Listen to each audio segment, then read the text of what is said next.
swimming the pool, he went to his car, turned it on, and realized that his speedometer was broken.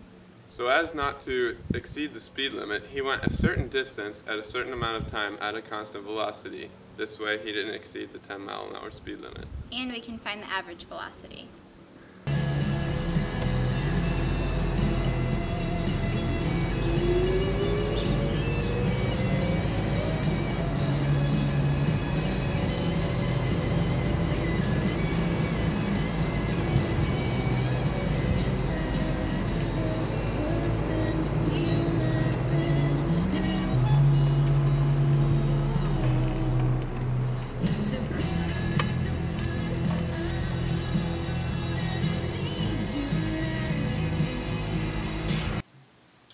So to find average velocity, we use the equation average velocity equals change in distance over change in time.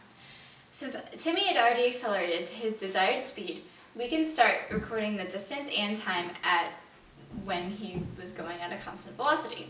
So we can use 101.96 meters and 23 seconds as our distance and time. We did the calculations and it ends up that he was going 4.43 meters per second, which is 9.91 miles an hour. And we'll let you on a little hint. His speedometer wasn't actually broken, and we were going about 10 miles an hour. So because we were bored and curious, we wanted to find the average acceleration of the minivan in first gear. Here's how we did it.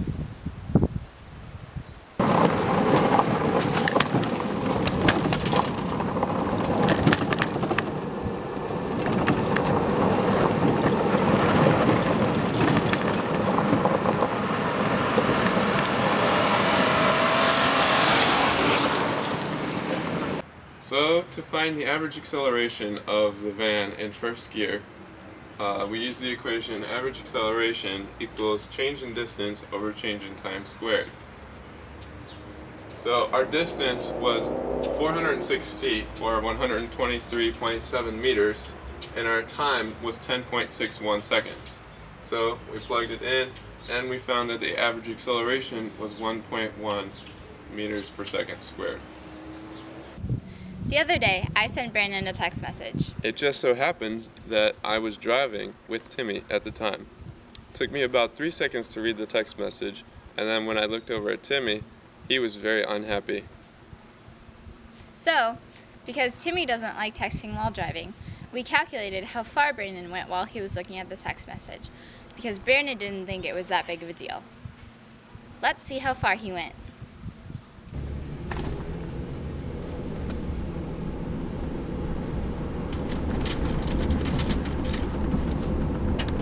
Brandon, don't do that! That's dangerous!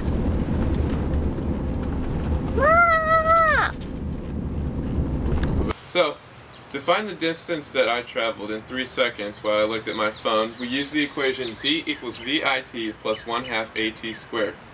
Now, since my acceleration was 0, that can cancel out, and then we have d equals vit. So, and as I was going 25 miles an hour, that is equal to 11.18 meters per second. So we plug everything in, and we get 33.54 meters, or 110 feet. And that is kind of a lot in 3 seconds, so I guess next time I'll listen to Timmy and not text while I drive. And that's a message. So, one day I was going to school in my golf cart, but unfortunately I forgot my physics project, which is vital to my life. So I called Cora and asked her to bring my physics project to me. However, I was unable to stop because my accelerator was stuck. So I hopped in the minivan and started accelerating at a constant acceleration towards Brandon. He wanted to know how long would it take to get him his physics project, so we calculated it.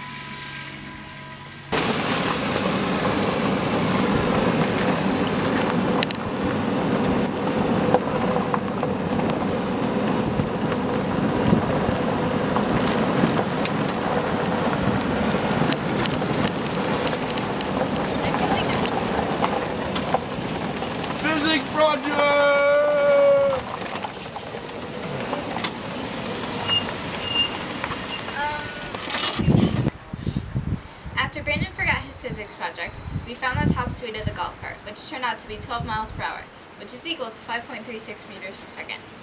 we can use the equation d equals vit plus 1/2 at squared to figure out how long it took me to catch up to Brandon. So Brandon in the golf cart, he was already at a constant velocity, so his acceleration was 0. So that cancels out. So his equation would be d equals vit. However, when I was in the car, I started out at a velocity of 0, so that cancels out. So my equation would be d equals 1/2 at squared.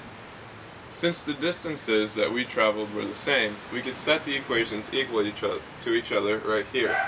So then you plug in all the numbers for that, and you get t equals 21.44 seconds.